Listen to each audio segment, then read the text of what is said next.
Arash Azizi joins the show once again. I think it is his second time, or it may have been a third, I'm not sure, but he's been on the show before. Yes. He Good now to be serves with as the contributing writer to The Atlantic magazine, and today we're discussing one of my favorite topics, Iranian cinema. He wrote a wonderful essay in Liberty's journal titled Persecution and the Art of Filmmaking. Welcome to the show, Arash. Welcome to the show. How are you? Thank you very much. It's great to be with you. All right, so let's begin by me informing everyone that you'll be in Cannes doing some coverage for the film festival. Yeah, so will there be any Iranian films being shown there? Yes, there are two films in the competition section. One is from Jafar Panahi, a filmmaker who's been really imprisoned recently a lot and makes his films underground effectively without permits. And one that will be filmed by Said Rustai, who is also a dissident filmmaker in his own right. He's really made some great films. The Essay in Liberties that you mentioned, I mostly wrote about Layla's Brothers, which is a film made by Rustai. I mean, I talk about history of Iranian cinema, but I discuss Rustai a lot. And yeah, both of them will be in the competition. So you really have it's kind of an excellent opportunity to see two different faces of Iranian cinema. It also shows the power of the Iranian cinema because, you know, Cannes is not about geographical diversity, right? In the competition, more than 90% of films, often something like 80, 90% of films are from Europe or America. The exception is usually Latin America, right? So there's, film from Brazil and all that, but it's very rare for there to be a film from anywhere outside, the Euro America broadly defined. And, Iran has this honor of having not just one, but two films in the competition. Yeah, certainly. Although I would say that Cannes is somewhat more geographically diverse than the Oscars because the Oscars mostly have Well, Oscars are American not movies. Well, Oscars are not supposed to be geographically diverse. Oscars are awards of the American film industry, right? So, they're not supposed to be, but Cannes is a global film festival. I mean, it's very much a European film festival, but anyways, people from around the world submit their film to Cannes. So, from Thailand, from Yeah, Africa, from if they don't get in, it's because the jury doesn't think they're good enough for the competition. So the fact that Iranian films make it says something about them. I mean, obviously we can talk about what that means. There's also a way in which Iran has a very fascinating connection with Cannes, and the Cannes juries have come to really like the Cannes selection boards have really come to like Iranian cinema and consider it one of the best in the world, I think. And this, hence this explains why many films are picked. My friend Mohammad Haqiqat has written a beautiful book. It's in Persian, unfortunately, for now, about the history of Iran and Cannes. So yeah, it's a mhm, fascinating topic. yeah. So has any Iranian filmmakers or actors served in the jury? Yes, Asghar Farhadi was in fact the head of the Oh, jury a couple okay. of years ago. Yeah, he was the head of the jury. The jury is, decides who gets the awards. So the selection board that decides who gets to the festival is different. But yes, Asghar Farhadi was the head of the jury in the 2022, I believe. Okay. Yeah. I'm somewhat familiar with Jafar Panahi's works. I'm not too familiar with Husseini's this uh, directorial films. But Hmm. one of the first films of Panahi I've ever seen is his not film called "This Is Not a Film." Hmm. So I believe he was under house arrest. I believe it was from uh, the film Offside that he did in 2006, right? Upside, yeah. Yeah, this movie follows a group of girls who disguise themselves as boys to watch a football game. Football is in Hmm. football, Right, yeah. as in soccer. And so he was put under house arrest, and I would imagine that he's been put under house arrest since. And this is a documentary, so to speak. And Of not always house arrest. He's been in and out. I mean, he's been in oh, actual prison for a good amount of time as well. I mhm, mean, I think he's out now, but he's been in prison often. I see. Yeah, tell me about his new movie, the one that's being shown in Cannes now.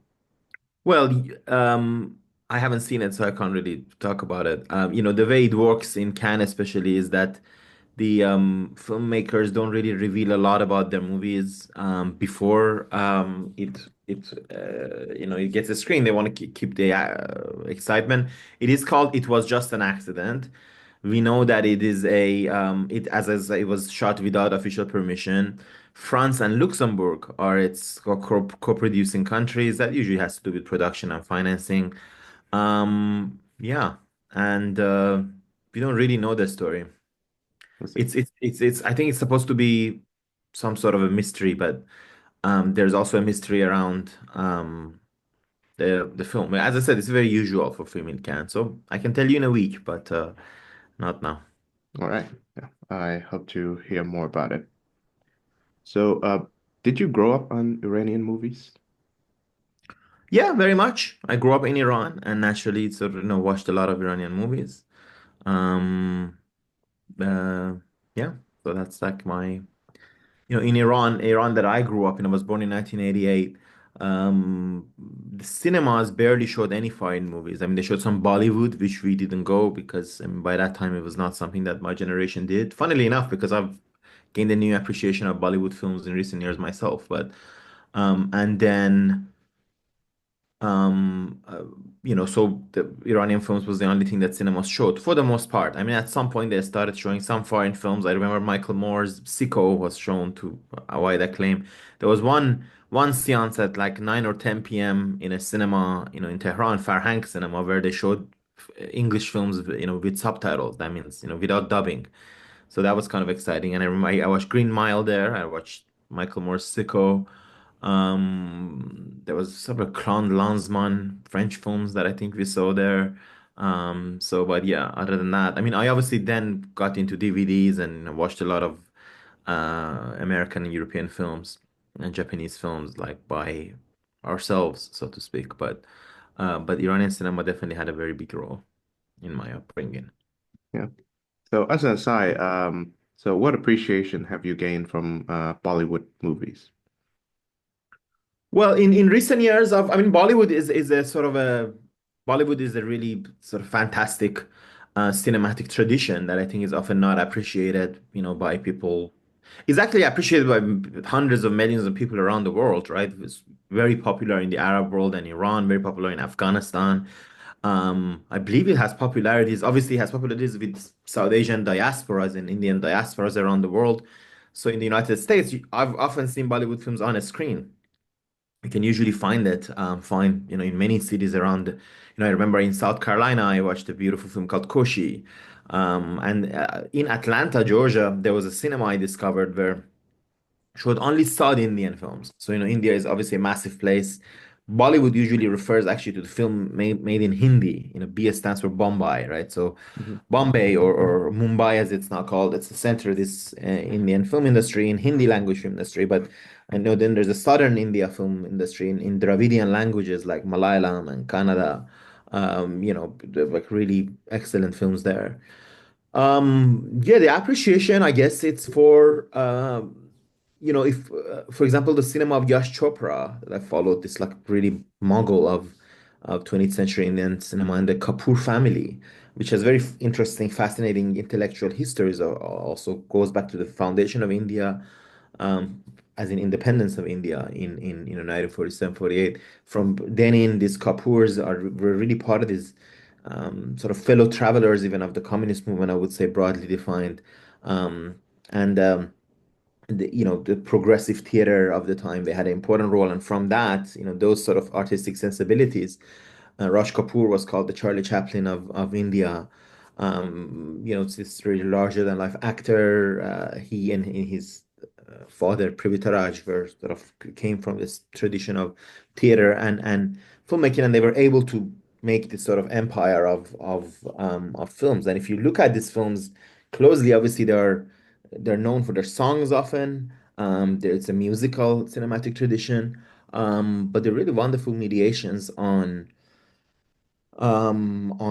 love, of human sentimentality. They really show the cinematic abilities of a storytelling. Um, Often everything that matters in the film, like the plot, is fixed in the last 10, 15 minutes, which is interesting. But there are films that really put you on the edge of your seat, and really push forward like the performance arts and the kind of portrayals they can offer. So I recommend everybody who is interested in cinema to definitely take an interest in Bollywood films. One good place if you want to start could be the films of Yash Chopra. In fact, I have a letterbox list that I've created of Yash Chopra, and I've also created some other Bollywood related letterbox lists. But these films are very easily available. In fact, they're often for free available if you have Amazon Prime or Apple.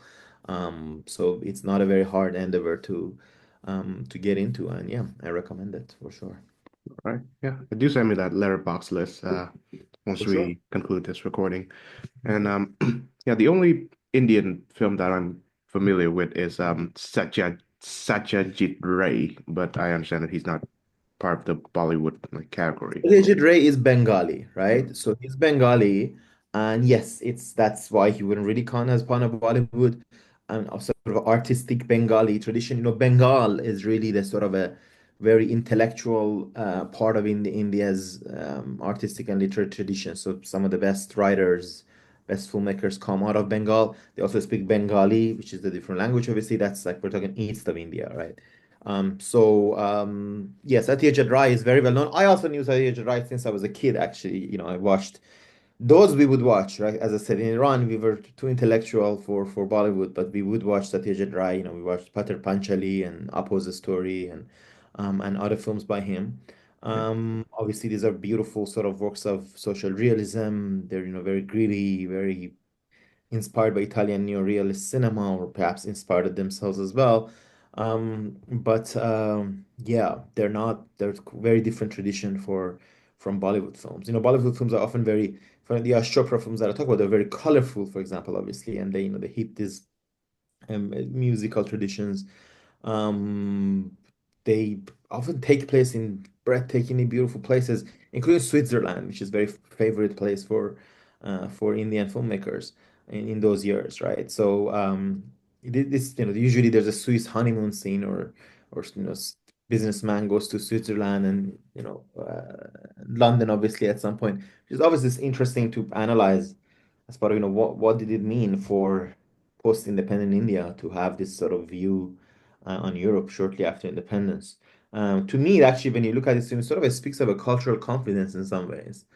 You don't see these Indians who are going to Switzerland or London to be thinking of themselves as any lower or sort of a deference or kind of an identity crisis that is often the case within a lot of West-East encounters, which is sort of they treat Switzerland as a holiday destination, or London as a holiday destination, or honeymoon destination, as I said, the way a European would sometimes treat, somewhere in Asia or like that. So I think this is a sort of very interesting aspects and perhaps even a subversive aspects of these films. certainly. Yeah. Yeah. Just for speaking of myself, recently I've been getting into a lot of movies from Japan and Hong Kong, and I know that aside from Iran, Turkey has been making good films too. There's this man Nuri Bilge Ceylan.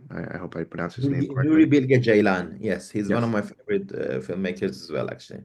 Yes. And I have a feeling that at some point, at least in the next 5 or 10 years, or even next year, like Asia will be the next like focal point in the development of war cinema. I don't think so. Oh, really? Huh. I doubt that. Oh, Well, I mean, I think, well, Asia is a very big area, right? Um, there are excellent films coming out of Japan, out of South Korea. I think South Korea is probably, number one, basically, actually. And obviously, China, produces fascinating films. I mean, China is a superpower, and cinema is really a art that requires industry. It's hard for a country that hasn't, gained certain developments to come up with cinema. But and the, I used to live in Malaysia, so I have a lot of love for Southeast Asia. The kind of art house films that's from Southeast Asia that make it to festivals from Thailand or, very barely Malaysia, actually. Thailand, sometimes Cambodia obviously has Ritipan, who's a very famous director. They leave a lot to be desired for me. I mean, I'm getting interested in Filipino cinema, hmm, which has a mass audience, which is interesting, right? There are obviously possibilities for Vietnam, has its a very rich cinematic, it has this very rich artistic culture that could give rise to better films. But whether would the focal point would change, I'm not sure. Actually, I highly doubt so because the reality is cinema. It's an interesting conversation. In fact, I wanted to write about it, right? The reality of cinema is that, it has, we like to think of it as a very universal, language, but it's not. I mean, it's not every country that develops a serious sort of cinematic industry. Um, you know, so whether really these countries and would be become focal point, I find that unlikely. Even Japan, somewhere with such rich cinematic in Japan, the country of Akira Kurosawa and all the others. I mean, how many, if you name the best films that you've seen the last 10 years, how many are going to be from Japan?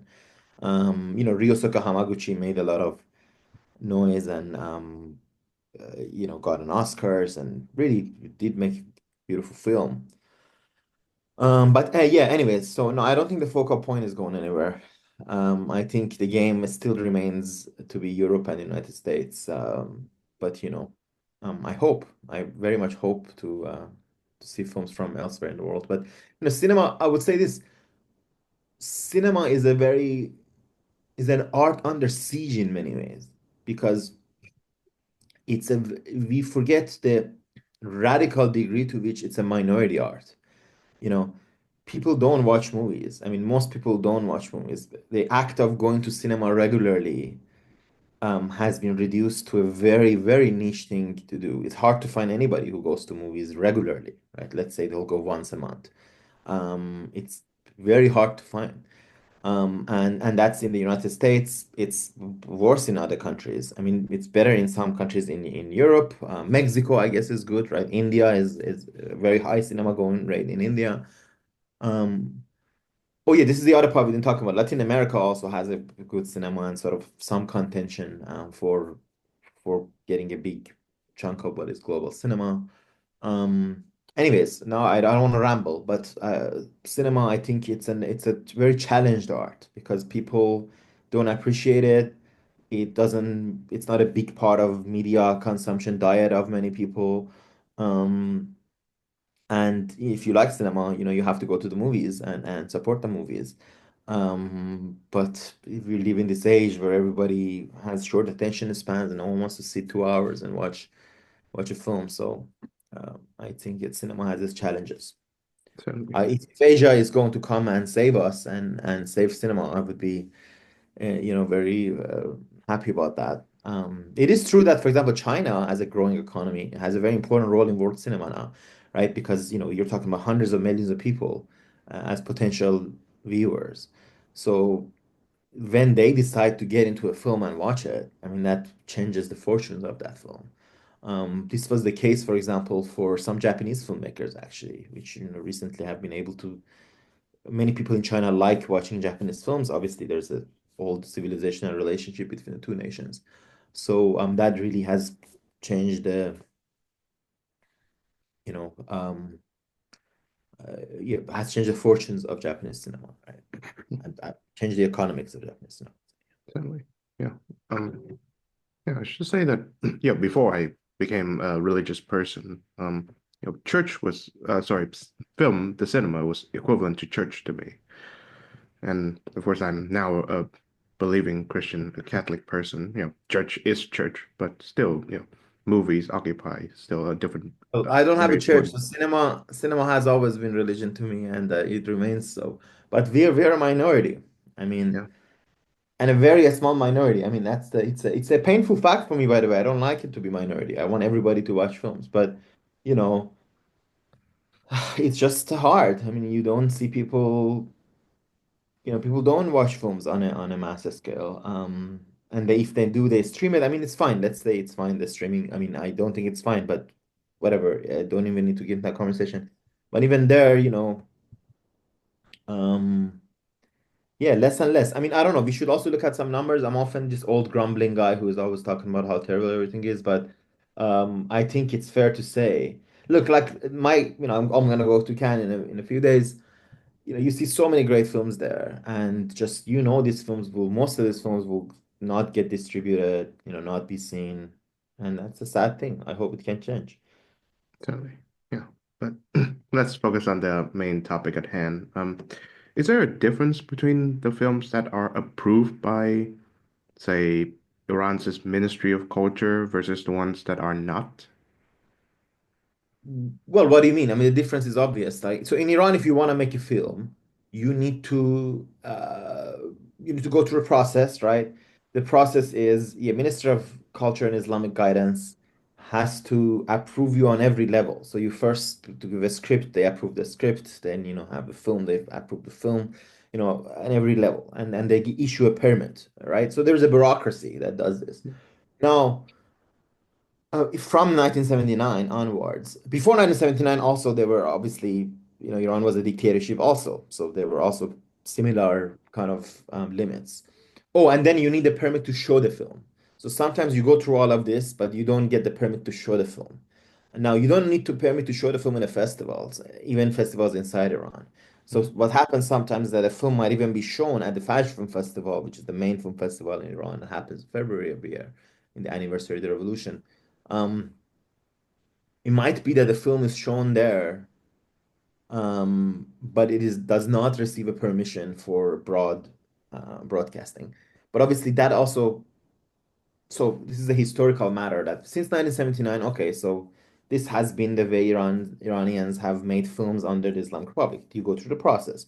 Obviously, if you want to get permits, you have to put up with draconian rules of the Islamic Republic, which means obviously all women have to cover their hair. You can't air political criticism. You can't, all these are you obviously not only you women have to cover their hair, you can't show anything. You cannot show a man and woman shaking hands, right?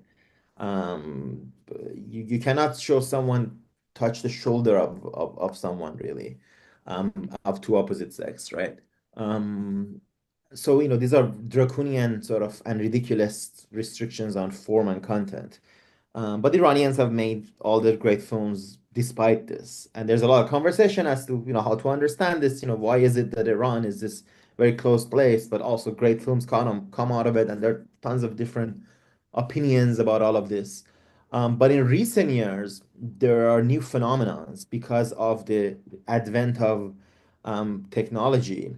It is not possible to make films in a clandestine way. So people like Jafar Panahi, he doesn't get the permits. He goes and makes it. Now, who's gonna, after all, it's like in New York, right? Everyone is making films in a corner. I mean, who's gonna want to find you, right? And stop you. So there are a way to evade it. And of course, you can make it inside your own home, which he did when he was in under house arrest.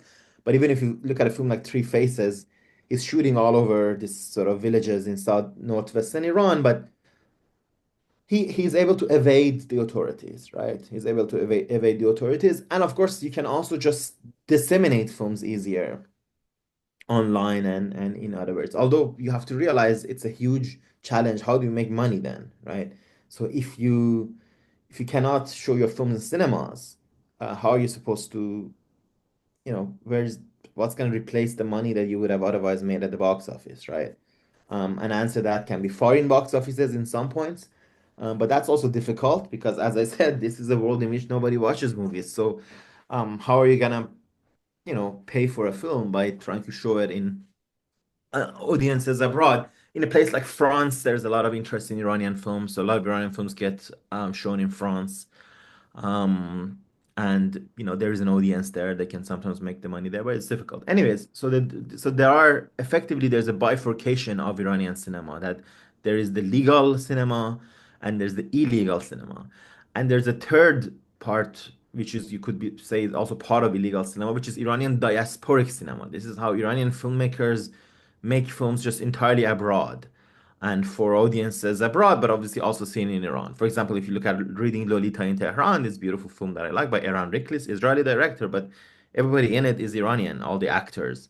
Golshifteh Farahani, leading Iranian French actress, is there.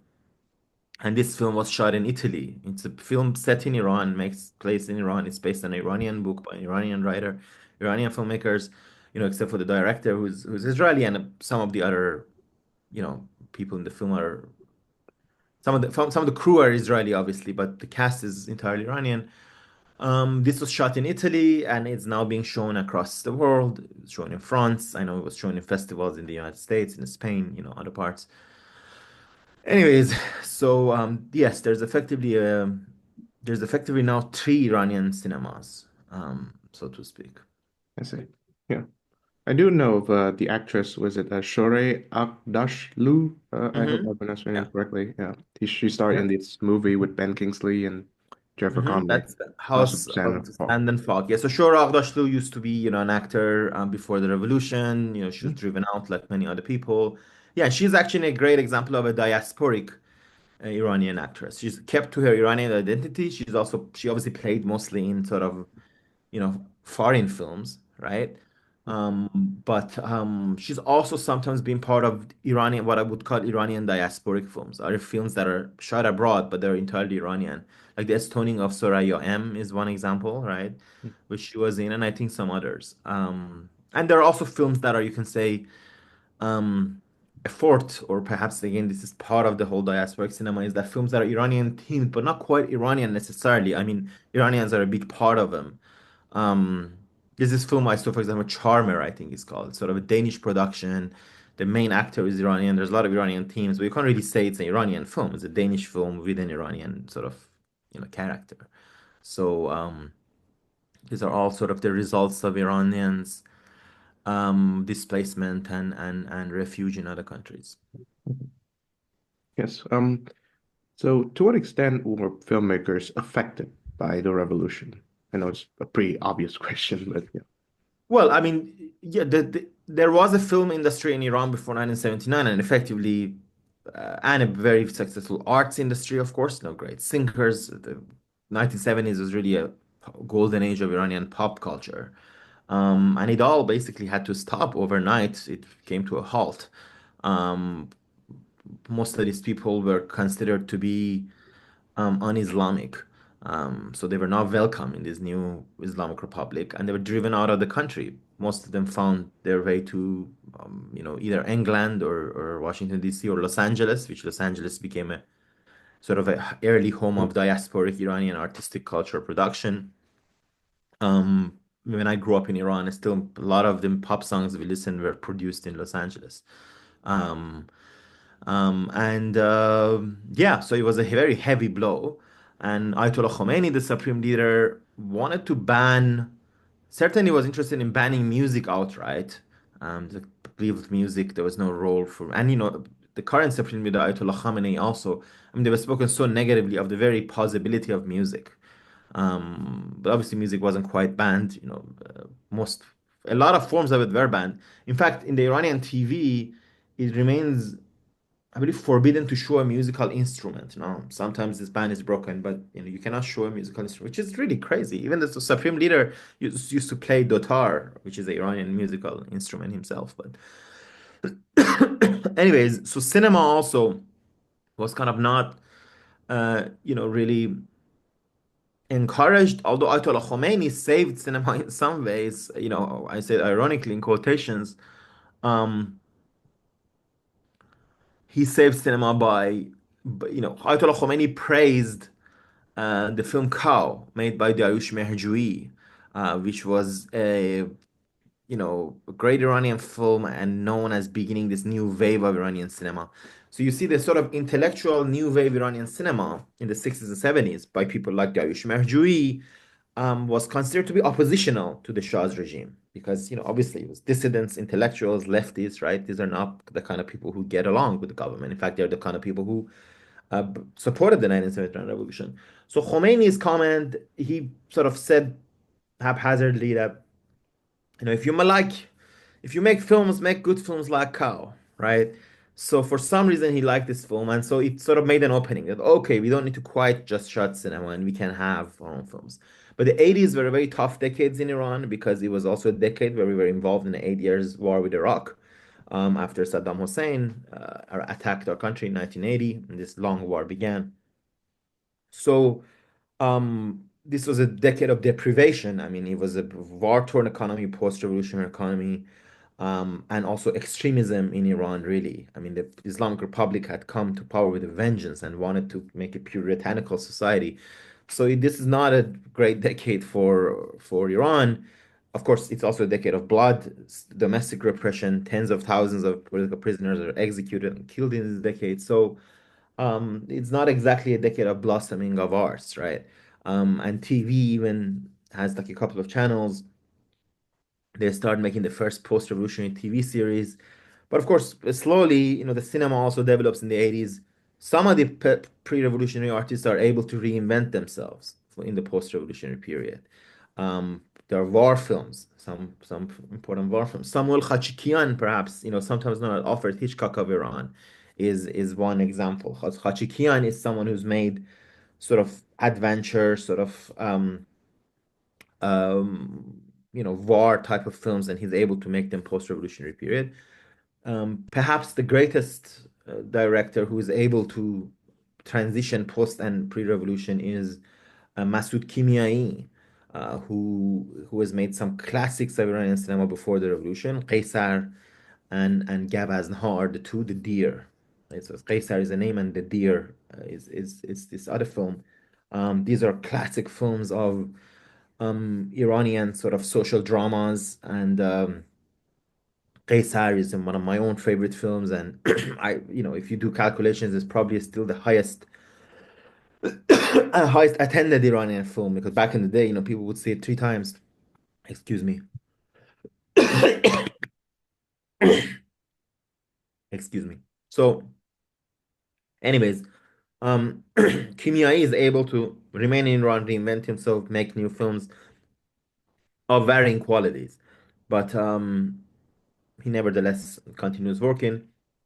And it's slowly, of course, after it's after that, if after the 90s, after the war finishes in 1988, is that slowly you will see the development of a new Iranian cinema and different filmmakers, including some of them like Mohsen Makhmalbaf himself. Mohsen Makhmalbaf had been a very devout pro-regime, pro-revolutionary activist and filmmaker. His early films after the revolution are very ideological films, but he goes through some sort of a transformation in the 90s. And he starts making films that are about, freedom and human exploration and love. In fact, he makes a very famous film in Turkey called The Time for Love, Nobat Ashari. And he ends up becoming a dissident filmmaker. He lives in Paris now, right? He has to leave Iran and all that. So, yeah, I don't know. This is a, a, a potted history of how the revolution changed Iranian cinema. Okay. Yeah. I know that Makhmalbaf made a film called Kandahar, right? It's set in That's Afghanistan. right. Yeah. So that was, after his yeah, big transformation, right? So around the time of the US invasion of Afghanistan, he became really interested in Afghanistan. And he became a big opponent of Taliban's rule there. And he made the movie. Also, Iranian filmmakers realized, obviously, in the post-war and terror era, there was a lot of interest in films set in Afghanistan or Iraq, sort of Kurdistan, these teams. So they hit those. Like Bahman Gobadi made films in Iraqi Kurdistan, um, or Kurdish themed films like the Time for Drunken Horses. Um, yeah, Oh, yeah. Yeah. I yeah, the more I reflect on how the Iranian regime works, and I think I may have discussed this with you before in our previous conversation, the more I realize that, this is straight out the Republic, like Plato, that's especially right. in the realm Yeah. of like banning of the arts. So yeah, I suppose it's a good thing that Plato's Republic remains imaginary, I suppose. Well, it's except in Iraq, it is true that Ayatollah Khomeini, I always say, his main inspiration for the kind of regime he built was Plato's Republic. I mean, and not just about the arts. I mean, the whole design is very Platonic because it's based on a philosopher king, right? I mean, the Yeah, supreme leader, or Vali Faqih, or the jurist guardian, as it's called in Iran, is effectively a philosopher king. certainly. Yeah. Of course, a great Iranian filmmaker that thus far we have not mentioned is this man, Abbas Kiarostami. That's right. He's he's the one that introduced me to Iranian cinema. I got this great Criterion DVD of Close Up. Yeah, and he's by far um, the most successful Iranian filmmaker in history, I would say. If we measure success by critical acclaim, global renown, he really put Iranian cinema on the map. Totally. Yeah. He's well, yeah, I've seen like two films of his. One is the Close Up film, and the other is the last film that he released before he passed away, Like Someone in Love, the one I say in Japan. Yeah. That, Well, you that have a lot more seeing to do then. So, yeah, that was an so amazing you should movie. you should watch the Cocker trilogy that really goes to the heart of him as a filmmaker. Oh yeah, yeah. I was gonna mention that too. Yeah, the first one being the Where's the Friend's House, right? That's right. Yeah. I think it's Um, called Where is My Friend's House in English, but in Persian it's called Where is the Friend's House? Yeah. yeah, and he makes like these seemingly simple stories that goes at the heart of what it means to be human. And unlike say Makhmalbaf or Panahi, he doesn't go into political themes. Or if he does, then the political themes are very hidden and very subtle. Well, that's a very good segue to this conversation. Yes, you see, Kiarostami really needs to be understood, and I think you're referring to my essay in the Liberties, where try to put him in the context of this history. Kiarostami really does need to be understood um, in this broader sort of historical context that I tried to explain to you. That Iran, after the 70s, was this ideological society where everything was about an ism. It was about trying to build the new man, and a rain of blood had really filled society, divided families, divided societies, right? Driven hundreds of thousands of Iranians out of their country. And this was not just about the regime. So who's killing who in the 80s, right? The regime is killing every other group that had made, yes, the regime is killing pre-revolutionary people, but also everybody else who had made the revolution. So the Marxists, trade unionists, socialists. Um, but the what was common in the era, and basically a continuation of the 60s, was people were often had a sort of a Manichaean view of the world. Um, Manichaeanism, Puritanism, this is really the kind of atmosphere that is reigning.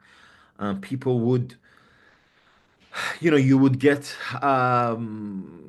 everybody was expected to make what was called the committed art. Had to show your political commitments and all that. So, Kiarostami, who has worked with children, who has this sort of very poetic side. Since before the revolution, he's done a little work before the revolution. He was active in this wonderful institutions called Association for Development of children and teenagers. Basically, this is a art center that was built before the revolution. With the support of Queen of Iran, last Queen of Iran, Farah Pahlavi, and had branches all over the country. And this was a place where children could go and uh, watch films and learn art, and they were um so this place Kanun, it was called the association, both produced films and they spread them. Anyway, so Abbas Kiarostami had worked with this was sort of his background, and unlike many others like Makhmalov and others, he wasn't a big revolutionary activist of any sorts. He makes a very fascinating documentary in early years of the revolution, actually, which is just a fascinating document because I think it's called the first theorem, the second theorem, something like that. I don't know how they market it in English, but I think by now is in Criterion and everything.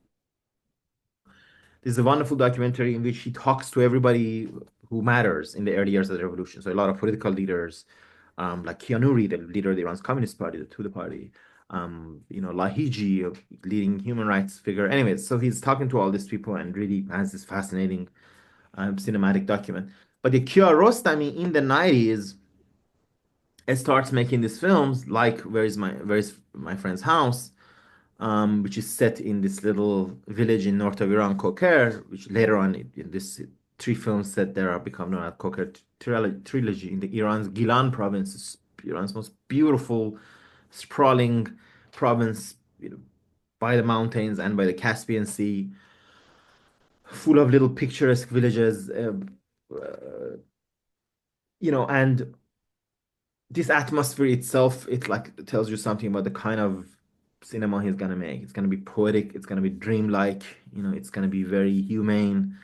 And yeah, the argument that I try to make in the essay is that what really makes Kiarostami stand out and makes Kiarostami, you know, the man he is, it's precisely that he's the very antithesis of this heightened puritanical revolutionary ideological society. That he says, you know what, this is not about socialism versus capitalism, it's not about Islamism, it's not about, you know, abstract philosophical conversations about a good life. It's not about Plato. It's this life is about a little boy who will do everything he can to get his classmates' homework to him because he cares for him, because there's something in the human connection that is beyond all of this. This is a very revolutionary message, actually. It's a very revolutionary message in that time, right? After Iran has gone through everything. And I think it it resonates with Iranian audiences to a good degree. Um, Obviously, Iranian intellectuals, Iranian filmmakers, but it also resonates globally because there are it's a sort of a, if you will, it's even a sort of a Eastern humane response to a Hollywood cinema which had its own sort of, it had been saturated with perhaps sex and violence in many ways, for example, right? Which had really become the main idioms of cinema for certain periods. Um, American cinema had moved from being so puritanical that you couldn't, show anything, to this period where it was all about, you could show everything. So um, there's this explosion of them on the screen, and Kiarostami says, you know what, I'm gonna show you a film. No car is gonna explode. There isn't gonna be any nudity. There isn't gonna be, it's just gonna be some people in some villages are speaking to each other. And there's something out of that is so sort of humane, as I said, that really makes a mark. And of course, it uses Iran's best poetic traditions, right? So my friend Godfrey Cheshire, great critique and a writer of a great book on Kiarostami, um, couple of books actually on Kiarostami, says that he always says that Kiarostami should be understood next to Iranian medieval poets like Hafez and Sadi, and not just like filmmakers. And that is true. I would say though that of course this tradition of Iran cinema with Kiarostami is a particular tradition. Like any tradition that is successful, it will have people who copy after it, who like it, who try to repeat it. Kiarostami obviously becomes globally acclaimed, so he goes to other countries. He makes films. He makes a documentary in Africa, ABC Africa. He becomes besties with Juliette Binoche, and he makes films with her. And he goes to Japan. He makes an entirely sort of film set in Japanese. Um, but then there are other traditions of Iranian cinema that have emerged in the last 25 years. Um, some of which are a reaction even to Kiarostami again, which is to say, for example, that okay, it surely can't be all about little kids in nice villages when there's all this violence that is happening in Iranian society. So we need socially gritty films. We need and if in the case of even diasporic cinema, that we do need to show nudity, we do need to show violence, we do need to, like, this we can't just abstract these realities out of life. And someone like Ali Abbasi, Iranian filmmaker, who, he's very interesting case because he's fully Iranian, as in, born and bred in Iran. I know him, he speaks perfect Persian, but his filmmaking has always been abroad, right? So his first film, which I saw in Berlinale many years ago, was like a sort of a horror. He's based in Scandinavia, so that was the case with his films as well, sort of set in Scandinavia. His second film called Border was a beautiful fantasy, based in Sweden. And his last film, Apprentice, is of course a sort of biography of Donald Trump. So he is not really, his films are not about Iran, except for the film in between, this Holy Spider, which is a brilliant film that I saw in Cannes a few years ago as well. Holy Spider is it's an Iranian diasporic film, and I would say I caught at the time a great leap for Iranian diasporic films. It was filmed in Amman, but it's a story of this chain murders in Iran. It's a story of this serial killer who went around killing prostitutes in Iran. And he, this is a film about sex workers and a killer right. So he was able to make this beautiful film. And I think if I asked him about this in press conferences, and his answers really showed um, how he's also reacting to Iranian cinema. He said, I don't want a metaphor. I don't want a, little poem. I want cinema as this very vivid art. And so these are all directions. These are all sort of reactions to that kind of tradition in Iranian cinema. Yeah, the current president of the United States makes something of an appearance in the essay as well. You mentioned that there's Trump's back and forth relationship with Iran, really harms the economic and social life of ordinary Iranian citizens and such. Um, I mentioned this because recently I heard the news about We've Trump. spoken for quite some time already. So um, yeah, I mean, up to you, but we should Yeah, find the off ramp. yeah, I know. It's Yeah, I gotta kind of gotta go at 11:30, but okay. Yeah, so I'll just end on this note. I mentioned this because Trump imposed his tariffs on world cinema, and I'm assuming that means Iranian cinema as well. Even before that, he is riding this wave of right-wing Americans who believe that movies are either a frivolous pastime or it's something that's ideological made by Hollywood to indoctrinate kids into wokeness and such. And um, it there is a growing belief that either Americans do not know movies or do not watch movies anymore, or they believe, at least in the realm of the arts, that movies have to mm, deliver a message or something. So I'd like to ask you this, interesting. from our reflections on movies, what is cinema for? Great. So let me answer your question, but also get at a couple points you said. Number one, cinema is an American art. Let's be very clear about this. America is what made cinema. Any list of best films in world history have to have, most of them being American, I believe, easily. At least half of them, probably most of them. Um, and even the other half, the best filmmakers around the world, they were inspired by American cinema. Bong Joon-ho didn't become Bong Joon-ho because he was, reading Korean magazines. He was inspired by Scorsese. Very important to sort of realize this, right? Jean-Luc Godard was inspired by American films, right? What he watches was American films.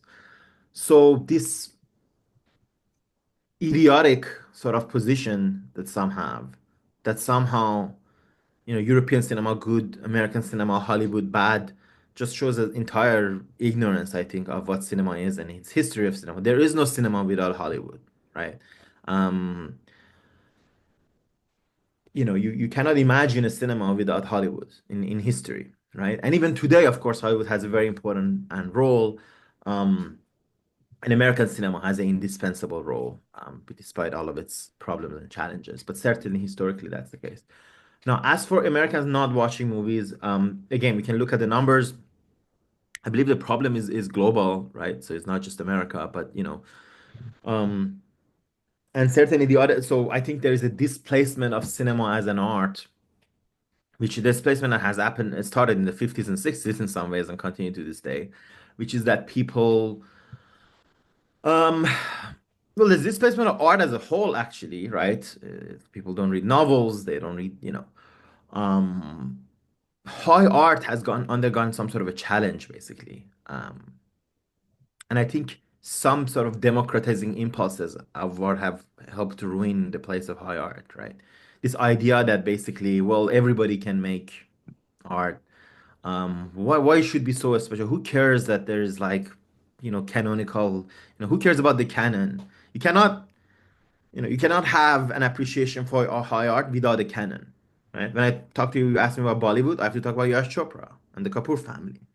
When you ask me about Iranian cinema, I have to, right? We've been talking about a canon, right? You cannot have. So if your idea is, if you have a suspicion of the whole canonical approach, if you believe everything is equal and, you're gonna have a serious crisis in high art. So I believe we've had a serious crisis since one of the very terrible consequences of that most terrible of decades, the 1960s, is this displacement of high art, um, of it having lost its sort of social prestige in many ways. Now, what is cinema for? Um, I mean, cinema is art, right? So the question is really, what is art for? What is life for? I mean, for me, I can't think of a higher uh, reason or justification for life than art. It is humans being able to express themselves in this sophisticated way based on these sophisticated traditions. Um, to be able to, and the expression is key, right? To do something based on sentiments and feelings, um, that is not so direct. I mean, that's what makes art for me, right? That it is not, someone can just say they're feeling sad, or that, express something, or they can say something like Trump is a bad guy, right? That's a basic political expression. What art allows you to do is a sophisticated expression of a human sentiment or a political belief even, right? Um, that can hit the audience in a different way, that can connect to you in a different way, right?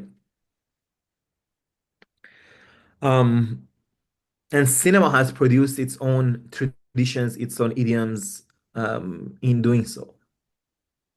So, you can talk about, any of the favorite films, that we've discussed, right? Um, let's say Nuri Bilge Ceylan, one director that you brought up, is one of my favorites. If you look at one of his last films is Wild Pear Tree. He also made a beautiful film after that, but I liked Wild Pear Tree better. What is Wild Pear Tree about?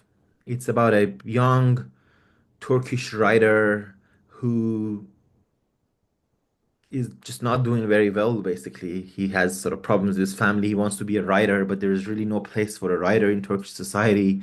He tries to justify himself to the old generation. They don't really care about him. He self-publishes his book.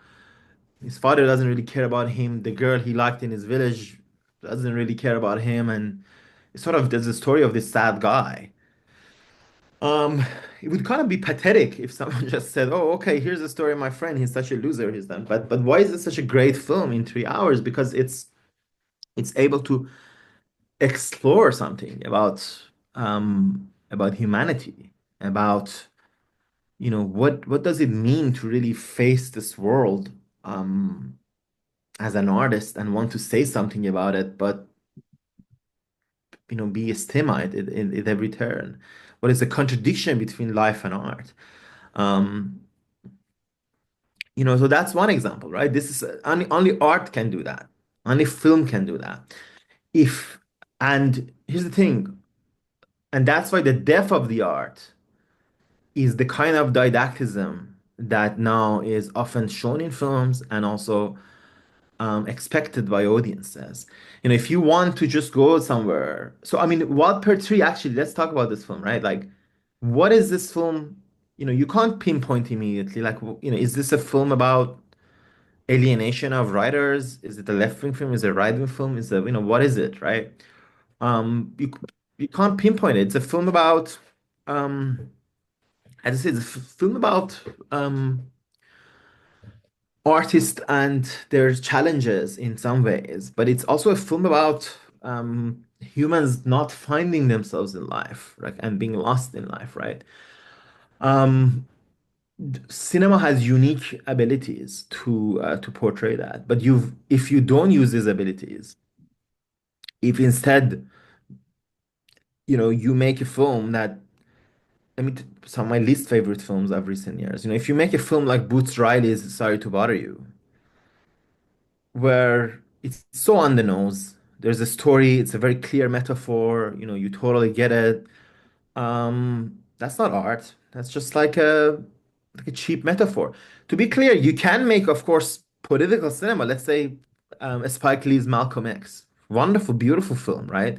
Because you get history and politics and you put it on, right, on the screen, with cinematic tools, though, right? So Spike Lee uses cinematic tools. I have my criticism of his politics, actually, in the politics of his movies, but it's cinematic tools. So as a result, what you see, um, unlike Boots Riley, unlike Mohammad Rasulov, his last film, which I didn't like, right? It's the same thing from Iran. Um, these films leave nothing to chance and certainly tell a story that the story is just about, pushing this politics onto you.